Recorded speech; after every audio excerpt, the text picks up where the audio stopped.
আরে বাপ, কোন দুনিয়ার স্বপ্ন দেখেন আপনি? বলেন যে দুনিয়া আপনাকে মুহূর্তের মধ্যে লাথি মেরে বিদায় দিবে।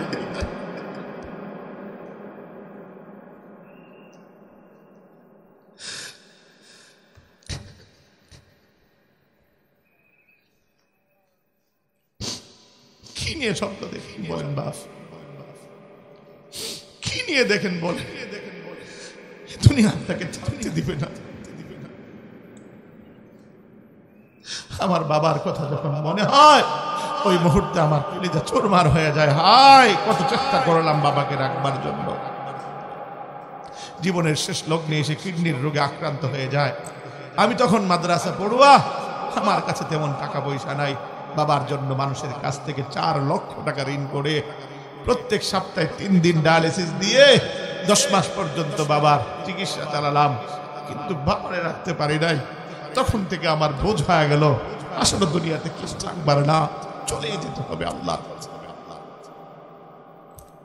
আল্লাহর কাছে চলে যেতে হবে। আল্লাহ বলেন ওয়া ইলাইহি তুরজাউন। বান্দা, কি করো তুমি? কি করো? আমি না তোমারে ডাকি, আমার কাছে না তোমারে আসতেই হবে। আমার কাছে আসার সাথে তো তোমার কোনো গতি নাই বান্দা, কোনো গতি নাই।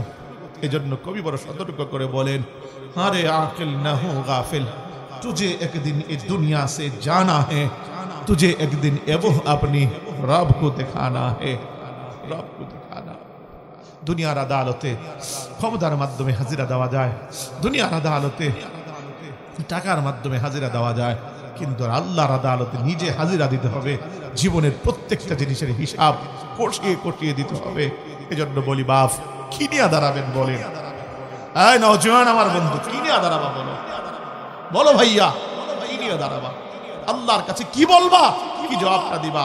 নিজের জীবনের হিসাব কি দিয়ে কি দিবা বলো? একবার ভাবো, ভাববার এখনো সুযোগ আছে। চলে গেলে আর ভাববার সুযোগ নাই। শতবার যদি চেষ্টা করো, সেদিন বারবার যদি দেখে বলো আল্লাহ একটু পাঠাও না দুনিয়ার জমিনে, আর ফিরতে পারবা না, আর সুযোগ থাকবে না। তুমি নামাজ পড়ো না, তুমি আজকে দুনিয়ার জমিনে চলছো দিব্যি আল্লাহর এই দুনিয়ার জমিনে। জমিন তো বারবার তোমার কাছে, তোমার ব্যাপারে আল্লাহর কাছে নালিশ করে, বারবার জমিন ডেকে ডেকে বলে আল্লাহ বলো না আমি নাফরমানটাকে এইভাবে উল্টিয়ে দেই। এই হাওয়া, আলো, বাতাস, এমন করে গাছ পর্যন্ত তোমার উপরে অভিশাপ দেয়, অভিশাপ দেয়, অভিশাপ দেয়। কেন দুনিয়ার মধ্যে এমনি করে মগ্ন হয়ে গেল বলো? এতটুকু না, আজকে দুনিয়াতে এসে রঙিন এই দুনিয়া পেয়ে আর সবকিছুকে আপন ভাবলাম। যে মালিক বানালেন আমারে, ওই মালিককে পর ভাবলাম। হায়, কবি জন্য বড় সুন্দর করে বলেন, কাগজ কাটকার ঘুরি বানাকার उड़ा दिया आसमान में, बुरी बेचारा का क्या हाल है, रस्सी मेरे हाथ में। আরে কাগজ কাইটা ঘুরি বানায় যখন আসমানে উড়া দিছি, ওই মুহূর্তে ঘুরিও কিন্তু আমার আপনার মতো বলেছে আমারে কেউ পাবে না, আমারে কেউ ছবে না। কিন্তু সন্ধ্যা যখন গনায় আসছে, আসমানে আর থাকতে পারে নাই, নাটাই ধরে টান দিয়েছি, ওই মুহূর্তে আমার আপনার হাতি চলে আসছে। হায় হায় বাপ, অন্তত পক্ষে আল্লাহও ডাক দিবেন এক মুহূর্তে। এই জন্য একটাই কথা, সেটা হলো এই দুনিয়া নিয়ে আর অন্তত পক্ষে মন লাগায়া দিয়েন না দুনিয়ার সাথে। কবি বড় সুন্দর করে বলেন, জাগা জি লাগানি কে লিয়ে এ দুনিয়া নিহি হে, ইবরত যা হে তামাশা নিহি হে। আরে দুনিয়ার সাথে মন লাগানোর জায়গা না, দুনিয়াটা মন লাগানোর জায়গা না, বরঞ্চ এই দুনিয়া হলো কেবলমাত্র ইবরতের জায়গা, পরকালের কিছু সামান জোগাড় করবার জায়গা। এজন্য আপনাদের কাছে বলি, অন্তত পক্ষে দুনিয়ার ফিকির বাদ দেন, দুনিয়ার ফিকির বাদ দেন। দুনিয়া আসবে, দুনিয়াতে সকলেরই দুনিয়া এমনি করে এসেছিল, কেউ দুনিয়াহীন থাকবে না। তার কাছে অর্থ আসবে, খাবার আসবে, আমার তকদিরে যা আছে। কিন্তু পরকালের চিন্তা করেন, আমার আল্লাহ বলেন বান্দা করবি না কেন? আমি তো না করি না। ফাইদা কুদিয়াতিস সালাত ফান্তাশিরু ফিল আরদ ওয়াবতাগু মিন ফাদলিল্লাহ। বান্দা শোন না, যখন তোর নামাজ খানা শেষ হয়ে যাবে, আমি আল্লাহর সাথে তোর বোঝাপড়া শেষ হয়ে যাবে, 5 ওয়াক্ত নামাজ পড়ে যখন আমি আল্লাহর কাছে প্রতিনিয়ত সম্পর্ককে গভীর করে ফেলবি, যখন তোর এমনি করে আমি আল্লাহর সাথে বোঝাপড়া শেষ হয়ে যাবে বান্দা, আমি তোরে বলছি বান্দা জেনে রাখ, ফান্তাশিরু ফিল আরদ, জমিনে ছড়া পড়ো না, ওয়াবতাগু মিন ফাদলিল্লাহ আইল মাল, আমি আল্লাহর মাল, আমি আল্লাহর অনুগ্রহ তুই তালাশ করে নে না, আমি আল্লাহ তোরে বাধা দিব না। আরে তুই দুনিয়া কামাই কর না, তুই দুনিয়া কামাই করবি, আমার কোনো সমস্যা নেই বান্দা, কিন্তু কেন তুই আমারে বললি? তুই হারাম পন্থায় কেন কামালি? তুই কেন ভুলে গেলি আমি যে একজন রব আছি, আমি আল্লাহর কাছে যে তোরে আসতে হবে, আমি আল্লাহর কাছে যে তোরে দাঁড়াতে হবে। ও বান্দা কেন ভুইলা গেলি তুই আমারে, কেন ভুইলা গেলি? এই জন্য বলি বাপ, অন্তত পক্ষে পরকালের চিন্তা করেন। এই দুনিয়ার জমিনে যারা পরকালের ফিকির করেছেন তারাও দুনিয়া পেয়েছেন। আব্দুর রহমান ইবনে আউফ রাদিয়াল্লাহু তাআলা আনহুর মাল কম ছিল না। ইতিহাসের পাতায় কথা লেখা হয়, ইন্তেকালের পরে তার যারা এমনি করে পরিবার পরিজন ছিল, তারা যখন এই মিরাসের এই সম্পত্তি এমনি ওয়ারাসাতের সেই সম্পত্তি যখন ভাগ করতেছিল, তখন স্বর্ণগুলো কাটতে যে কুড়াল বুতা হয়ে গিয়েছিল, এত পরিমাণ সম্পদের মালিক ছিলেন। আরে হযরত আবু বকর সিদ্দিক রাদিয়াল্লাহু তাআলা আনহু কম সম্পদের মালিক ছিলেন না, হযরত ওসমান কম সম্পদের মালিক ছিলেন না। আরে আল্লাহর নবী আবু বকরের বেলায় সেই কথা বলেছেন, মা নাফানি মালুন কাত্তুন মা নাফানি মালু আবু বকর। আবু বকরের মাল ইসলামের বেলায় যতটুকুন কাজে এসেছে অন্যের মাল নয়। অর্থাৎ আবু বকর অধিক পরিমাণ দুনিয়াদার ছিল বটে, কিন্তু পরকাল নিয়ে সে চিন্তা করেছেন। এই জন্য আবু বকরের অবস্থা এমন হয়েছে, জীবনে ছিল মক্কার জমিনে বড় এক কাপড়ের ব্যবসায়ী, কিন্তু ইন্তেহা অবস্থা এমন হয়েছে আল্লাহর রাস্তায় দিতে দিতে পরকালের ফিকির করতে করতে হযরত আবু বকর জীবনের শেষ লগ্নে ঘরের ভিতরে একটা সুইও পর্যন্ত ছিল, ওই আবু বকর ওই সুইটাও পর্যন্ত আল্লাহর রাস্তায় দিয়ে দিয়েছেন। সুবহানাল্লাহ। এজন্য বলি বাপ, খেয়াল করেন, এই দুনিয়ার জমিনে থাকেন, অসুবিধা নাই। আহারে সাহাবায়ে আজমাইনদের দিলের ব্যথা ছিল। খাব্বাব ইবনুল আরদ রাদিয়াল্লাহু তাআলা আনহু জীবনে ছিলেন এমনি করে মক্কার বাজারে কৃতদাস হিসাবে বিক্রি হয়েছিলেন। উম্মে আনমার নামক ওই মহিলা তিনাকে ক্রয় করবার পরে তিনাকে এভাবে করে করে কামারের কাজ শিক্ষা দিয়েছিল। পরিশেষে তিনি এমনি করে মক্কা থেকে হিজরত করে ইসলাম কবুল করে যখন নাকি মদিনায় গেলেন, সেখানে কামারের এত বড় দোকান দিলেন। ওই মক্কার মদিনার বাজারে এত বড় ব্যবসায়ী কেউ ছিল না। জীবনে অনেক অর্থ অর্জন করেছেন, সমস্ত অর্থ আল্লাহর জন্য তিনি দান করে দিয়েছেন। জীবনের শেষ লগ্নে এসে ৮০,০০০ দিরহামের মালিক যখন তিনি হয়েছেন, এই মুহূর্তে সকলকে ডেকে ডেকে বলতে লাগলেন, দেখো আমার ৮০,০০০ দিরহাম আমার অমুক জায়গায় রাখা আছে, আমি তালাবদ্ধ করি নাই, তোমাদের যাদের মনে চায় তা নিয়ে যাও। তারপর আমি তোমাদের কাছে একটাই কথা, তোমাদের যা প্রয়োজন হয় তোমরা তা নেও, আল্লাহর রাহে আমি সব দিব। হযরত খাব্বাব ইবনুল আরদ তিনি এবার কাঁদতে লাগলেন। সাহাবীরা জিজ্ঞাসা করলেন, কাঁদেন কেন?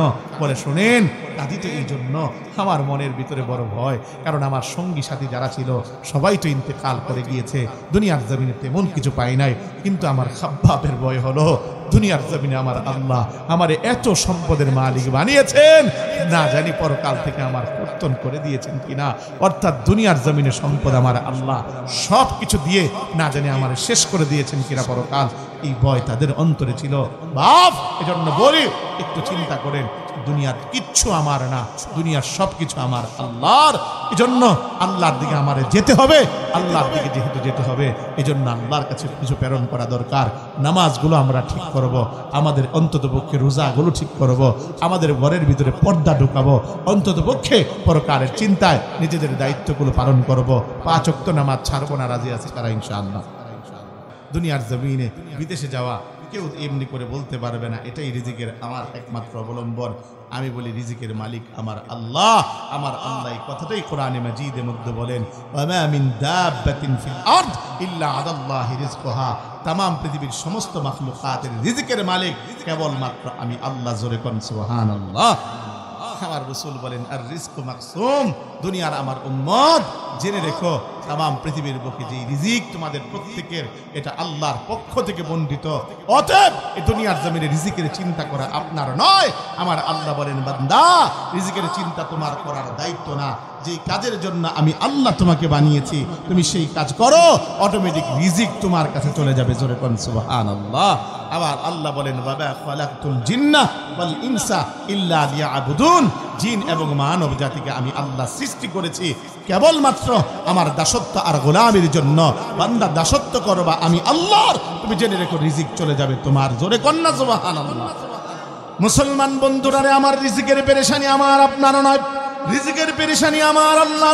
দুনিয়ার জমিনে আপনি যখন চাকরি করেন, চাকরি করার সময় যে মহাজনের চাকরি করেন, লক্ষ্য করে দেখবেন মাস শেষে ওই মহাজনের মাথা ব্যথা, কারণ আমার কর্মচারীর বেতন আমার দেয়া লাগবে, তার এমনি করে ভরণ পোষণ দেয়া লাগবে। দুনিয়ার নিজাম যখন আপনি বুঝেন, আর দুনিয়ার জমিনে এই নিজাম যখন আপনি বুঝেন, আল্লাহর নিজামটা কেন আপনি বুঝেন না? আপনি আল্লাহর চাকরি করবেন। আমার আল্লাহ বলে, বান্দা দুনিয়ার মহাজন কি? এই দুনিয়ার মহাজন তো কিচ্ছুই না, তার চাইতে সবচাইতে বড় মহাজন হলাম আমি। দুনিয়ার মহাজনের চাকরি করার ফলে দুনিয়ার মহাজন তোমার চাকরির বিনিময়ে তোমার অর্থ দেয়, তোমার খাবার দেয়। আমি আল্লাহ হলাম বড় মহাজন। আমি আল্লাহর দাসত্ব করো, গোলামি করো, আমি আল্লাহ অটোমেটিক তোমার রিজিকের ব্যবস্থা করে দেব। জোরে কোন সুবহানাল্লাহ। আমার বন্ধুরা, আমার ভাইরা, এজন্য আপনাদের কাছে বলতে চাই, রিজিক নিয়ে চিন্তা করার দরকার নাই। এই দুনিয়ার জমিনে আমার আল্লাহ আমার আপনার এমন ভাবে রিজিক পৌঁছাবেন, চিন্তাও করা যাবে না, কল্পনাও করা যাবে না। নচেত এই দুনিয়ার জমিনে এমন অনেক মানুষ আছে, কোটি কোটি টাকা সে মালিক, অন্তত পক্ষে একটা সিগনেচার করতে পারে না, তার এমনি করে টিপসই দিয়ে তামাম জিন্দিগি চলতে হয়। অতএব তার যদি অন্তত পক্ষে রিজিক যদি নিজের এমনি করে কষ্ট অর্জিত করার মাধ্যমে হয়, তাকে যদি আল্লাহ নাই দিয়ে থাকেন, কঠিন কালে এই দুনিয়ার জমিনে গন্ডমূর্খ কোনো ব্যক্তি কোটি টাকার মালিক হতে পারতো না। সমস্ত বড় লোক এমনি করে হতো, এমনি করে MBBS অর্থাৎ বড় বড় মাস্টার্স, ইন্টার পড়ুয়া, অনার্স পড়ুয়ারা এই দুনিয়ার জমিনে এমন দেখা যায় মাস্টার্স কমপ্লিট করার পরে ঘরে বসে আছে। এমন ইতিহাস আছে না নাই? আমি বলি এই জন্য বুদ্ধির বলে, ক্ষমতার বলে দুনিয়াতে অর্জন করা যায় না, বরঞ্চ এই দুনিয়াতে একমাত্র রিজিক দেন আমার আল্লাহ। আর এই রিজিকের পেরেশানি আমার করার দরকার নেই। পৃথিবীর সৃষ্টির 50,000 বছর পূর্বে রিজিক আমার আপনার জন্য বরাদ্দ হয়ে আছে। আমার আল্লাহর কোরআনে মাজিদের মধ্যে একখানা সূরা আছে, সূরা কলম। আমার আল্লাহ সেই সূরা কলমের মধ্যে বলেন, নুন ওয়াল কলামি ওয়া মা ইয়াসতুরুন, কলমের শপথ, কলম যা কিছুকে বেষ্টিত করে নিয়েছে তার শপথ। কি বেষ্টিত করে নিয়েছে? সৃষ্টির 50,000 বছর পূর্বে আল্লাহ একখানা কলম বানালেন, কলম বানিয়ে বললেন ও কুতুব, কলম বলল মাযা আকুতুব, ও কলম তুমি লিখো। কলম বলে আল্লাহ কি লিখবো? আমার আল্লাহ এবার ডেকে ডেকে বলেন, ও কলম তুমি আসমানের তকদির লেখো, জমিনের তকদির লেখো, গাছের তকদির লেখো, মাছের তকদির লেখো, আসমানে সূর্য কতবার উঠবে তার তকদির লেখো, চন্দ্র কতবার উঠবে এমনি করে তার তকদির লেখো, এমনি করে তারকারাজি কতবার উঠবে তার তকদির লেখো। এই জমিনের বুকে সমস্ত নবিয়ানে কেরাম আসবে, কবে মৃত্যুবরণ করবে, কতদিন কি খাবে, কতদিন কি পড়বে, এগুলো লেখো। তামাম দুনিয়ার সমস্ত মানুষের তকদির লেখো, কখন আসবে, কখন বিদায় নিবে, তামাম দুনিয়ার জমিনে কি পড়বে, কি খাবে তা লেখো। যখন সব কিছু লেখা আসে, জাফফাত কলম, কলমের কালি শুকিয়ে গেল। ও মুসলমান, এজন্য আমি আপনাদের কাছে একটা কথাই বলতে চাই, দুনিয়ার রিজিক নিয়ে আপনার পেরেশানি করার দরকার নাই। রাসূল করিম সাল্লাল্লাহু আলাইহি ওয়াসাল্লাম বলেন, আত-তাকদীরু লা ইরাদ্দু, তোমার এই কপালের মধ্যে যা আছে, তোমার তকদিরে যা আছে তাই তোমার হবে, তা থেকে ফিরবে না। বাংলা ভাষায় যেটাকে আমরা বলি ললাটের লিখন যায় না মোছন। অতএব দুনিয়ার জমিনে আমার আপনার যতটুকু খানার দরকার অতটুকু খানা পচবে, যতটুকু পড়ার দরকার অতটুকুই পচবে। এই জন্য দুনিয়ার জমিনে যে এটাকে মেনে নিতে পারবে, রাসূল বলেন ওই দ্বিতীয় নসিহতের মধ্যে, ওয়ারদা বিমা কাসামাল্লাহু লাকা তাকুন আগনান নাস। আবু হুরায়রা, দুনিয়ার জমিনে ভাগ্য তুষ্টি জীবন যাপন করো, তাহলে দুনিয়ার জমিনে ধনী হতে পারবা, ধনী হতে পারবা।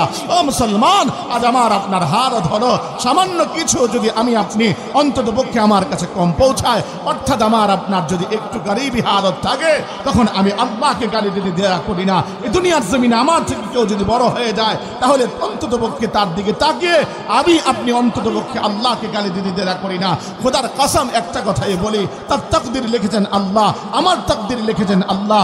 অতএব আপনি ওকে দেখে আপনার তার সাথে প্রতিহিংসা করা, হিংসা করা, এটা কোনোদিনও যায় না। এজন্য বলি, অন্তরের চিকিৎসা নেন। রাসূল করিম সাল্লাল্লাহু আলাইহি ওয়াসাল্লাম সেই 1550 বছর পূর্বেই তিনি জানান দেন, উম্মত যখন এমনি ভাবে তার বিল্ডিং দেখে তোমার অন্তরের ভিতরে তোমার এমনি করে জ্বলন বলন শুরু হয়ে যাবে, তোমার অন্তরের ভিতরে যাতনা শুরু হয়ে যাবে, উম্মত জেনে রাখো, তুমি তখন এমনি করে তোমার টিনের গোড়ে থেকে কুড়ের গোড়ের দিকে তাকাও, দেখো শীতের রজনীতে ওই মানুষগুলো কত কষ্টে ঘুমায়, তুমি কুড়ের গোড়ে আছো উম্মত, ওই অবস্থায় তুমি এবার তাকাও, এমনি করে রাস্তার পাশে যে মানুষগুলো ঘুমায় তাদের দিকে তাকাও। যখন তাদের দিকে তাকাবে, তোমার অন্তর অন্তরের মধ্যে চিকিৎসা হয়ে যাবে। এজন্য বলি বাপ, আমি আপনাদের কাছে একটা কথা বলে যাই, আমি তো আপনাদেরই সন্তান। হায় হায়, রাত্রিবেলা যখন আমি চলি, রাস্তা দিয়ে যখন ফিরি, আরে আমাদের কাজ তো রাত্রিবেলায় ঘোরা, তাম বাংলাদেশ ঘুরে ঘুরে বেড়াই, ওই মুহূর্তে মানুষের হালত যখন দেখি, হায় হায়, ওই মুহূর্তে আমাদের অন্তরের চিকিৎসা হয়। কারণটুকুন হলো আমাদেরকে কত আল্লাহ কত ভালো রেখেছেন।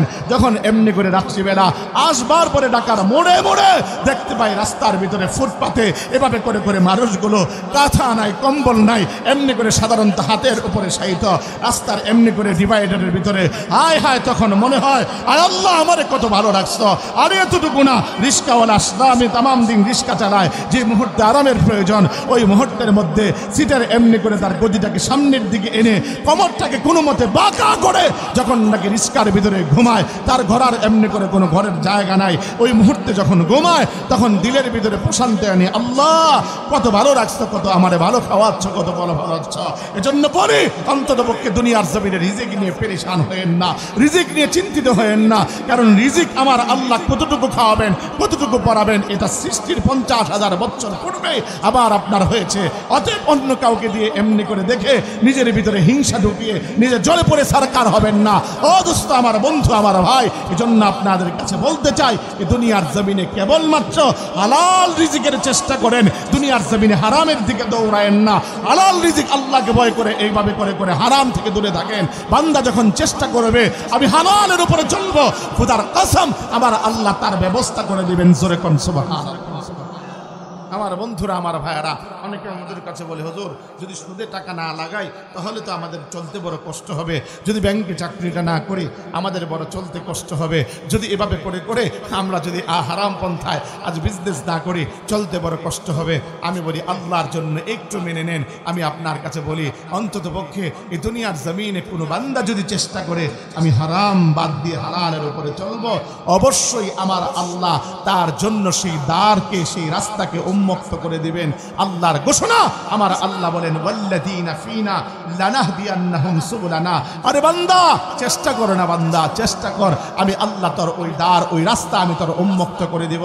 আপনাদেরকে ছোট্ট একটা ঘটনা স্মরণ করিয়ে দিতে চাই। পয়গম্বর ইউসুফ আলাইহিস সালাম তিনি একদিন অর্থাৎ জুলাইখার সেই 7 আন্দর মহলের দরজার ভিতরে যখন আবদ্ধ, ওই মুহূর্তে জুলাইখা যেমনি হযরত ইউসুফ আলাইহিস সালামকে যখন কুপ্রস্তাব করেছিলেন, হযরত ইউসুফ আলাইহিস সালামকে কুপ্রস্তাব করবার ওই মুহূর্তে সে তার হাতের বানানো মূর্তিখানা এমনি করে কাপড় দিয়ে ঢেকে দিল। পয়গম্বর ইউসুফ আলাইহিস সালাম ডেকে বলে, জুলাইখা হাতের বানানো মূর্তিখানা কাপড় দিয়ে ঢাকলে কেন? ওই মুহূর্তে বলতে লাগলো, শোনো ইউসুফ, এই মুহূর্তে তোমার সঙ্গে আমি যে কাজটা করতে যাব এটা যদি আমার এমনি করে আমার প্রভু দেখে আমার বড় লজ্জা লাগবে। হযরত ইউসুফ আলাইহিস সালাম উত্তর করে বলেছিল, শোনো জুলাইখা, তোমার প্রভু হাতের বানানো এই মূর্তি যদি দেখে তোমার লজ্জা লাগবে। আরে আহকামুল হাকিমিন রব্বুল আলামিন, যিনি আমাকে বানালেন, যিনি তোমাকে বানালেন, তার সামনে তোমার সঙ্গে আমি অপকর্ম করব, আমার আল্লাহর সামনে আমাকে দাঁড়াতে হবে, আমার কি লজ্জা লাগবে না? আমি কি জিনিস দ্বারা ডাকবো? হযরত ইউসুফ আলাইহিস সালাম ওই মুহূর্তের মধ্যে তিনি পারলে চাইলে পারতেন তার সঙ্গে অপকর্ম করতে, তিনি আর একটা সংকল্প তিনি করলেন না, আমি করব না, আমি অবশ্যই চেষ্টা করব। তিনি যখন চেষ্টা করলেন, আপনারা জানেন তাফসীরের কিতাবের মধ্যে এসেছে একটা দুইটা রুদ্ধ দ্বার না, 7-7টা তালাবদ্ধ দরজা আমার আল্লাহ দৌড় দেওয়ার সঙ্গে সঙ্গে তিনি আর করে দিয়েছিলেন। জোরে কোন সুবহানাল্লাহ।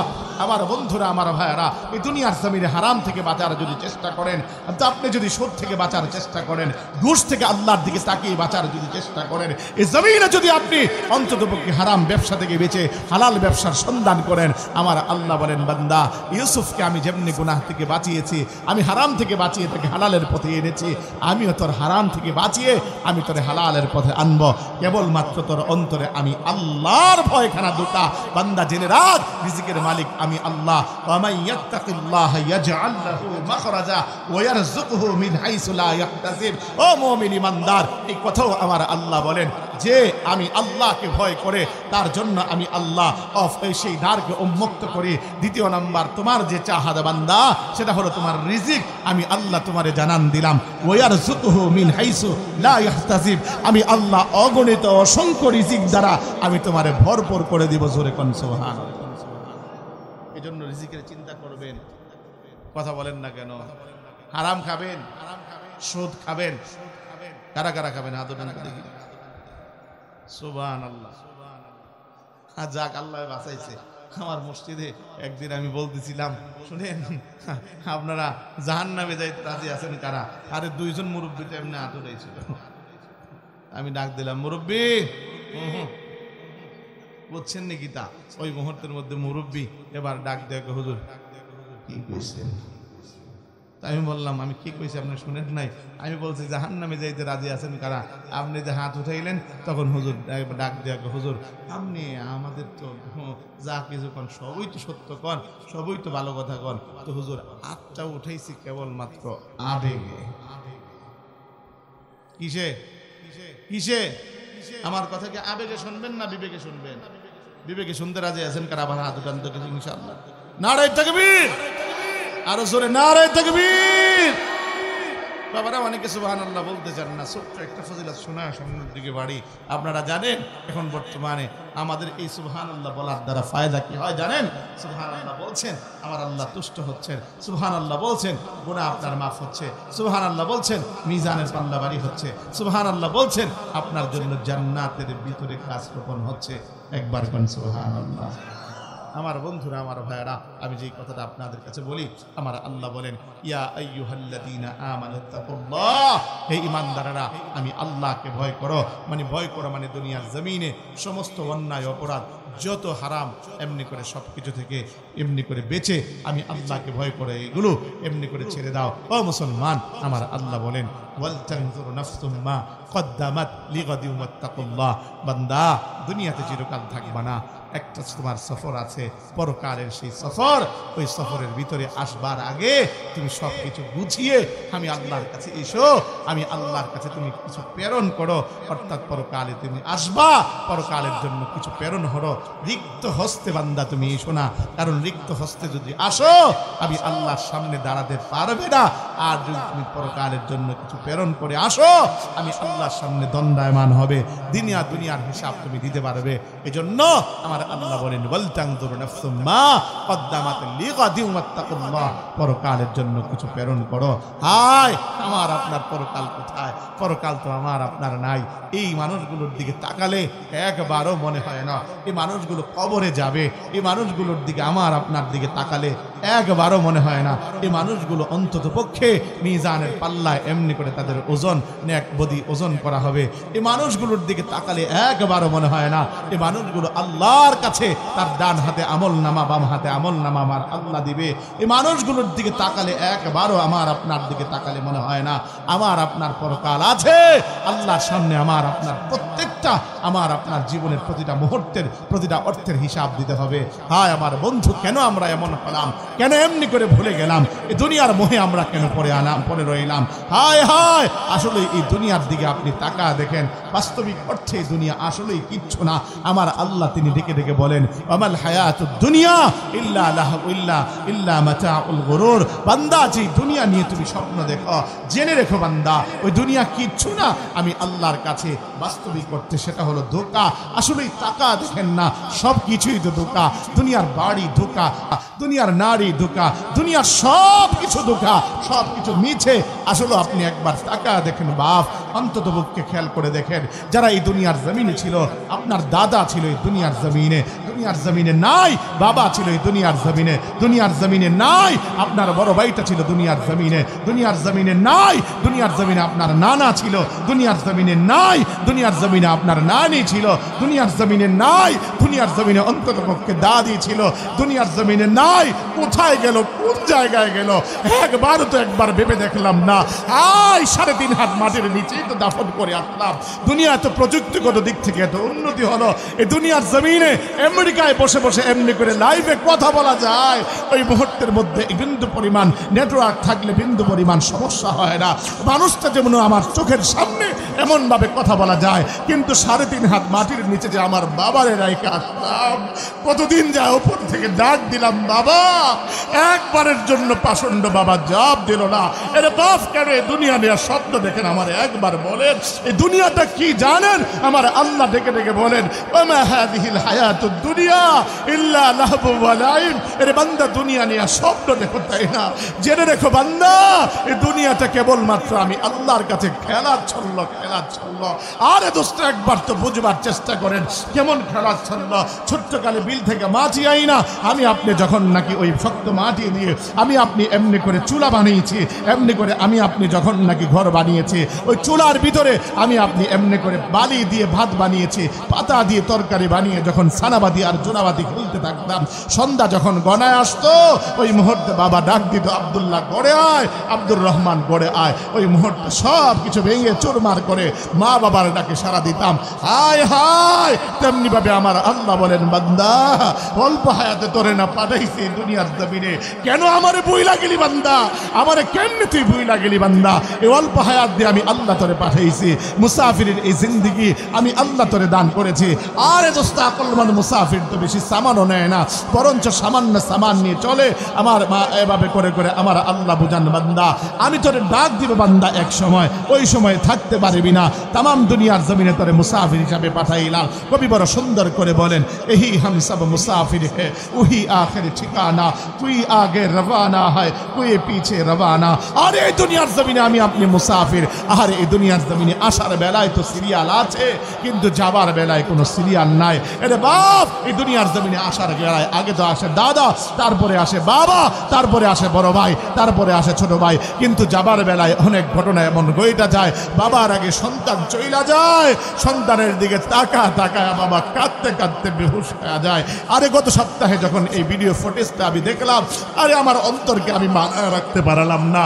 আরে আমারও তো সন্তান আছে, আমারও তো এমনি করে আত্মীয় স্বজন আছে, যখন তাকা দেখি এক ভাই এভাবে টিভির পর্দার সামনে কান্না করে, কি সেই কান্না, ডেকে ডেকে বলে এর দুনিয়ার মানুষ তোমরা জানো না, যখন আমি বিক্রমপুর সেই টোল প্লাজা দিয়ে অগ্রসর হচ্ছিলাম, সন্তান আমাকে মোটর সাইকেলে করে সন্তান আমাকে ডেকে ডেকে বলেছিল বাবা আমি একটু টোলটা দিতে চাই। নিজ হস্তে তার হাতে টোলটা যখন দিলাম, সেই এমনি করে ঘাতক সেই বাস এসে পিছন দিক থেকে আমাদেরকে যখন মেরে দিল, ওই মুহূর্তের মধ্যে আমি আমার সন্তানের দিকে তাকা দেখি, আমার সন্তানের মাথাটা পা চাকার নিচে পিষ্ট হয়ে যায়, চক্ষুগুলো এমনি করে বের হয়ে যায়। আয় ওই বাবাকে দিয়ে জিজ্ঞাসা করো দুনিয়াটা কেমন? এই দুনিয়া আসলেই স্বার্থপর, দুনিয়া আসলেই মিছে, দুনিয়া আসলেই সমস্ত মায়ার বন্ধনকে কেটে দেয়। আরে বাপ একবার আপনাদেরকে বোঝা যায়। এই তো কিছুদিন আগে যখন নাকি এমনি করে একজন ভাইকে দেখলাম, তার বিবি তার কুলের ছোট্ট সন্তানকে নিয়ে যখন যাচ্ছে, ওই মুহূর্তে যখন অটোটা চাপ মারলো, সঙ্গে সঙ্গে তার বিবিটা আস্তে করে ট্রাকের চাপায় পড়ে গেল। যখন এই ট্রাকের চাপায় পড়ে যায়, মানুষগুলো এই চিত্রটা দেখবার পরে ওই জায়গায় স্থির হয়ে দাঁড়িয়ে থাকে নাই, চিৎকার মেরে দূরে সরে যায়, কারণ চাকার নিচে পড়বার পরে সঙ্গে সঙ্গে সে পিষ্ট হয়ে যায়।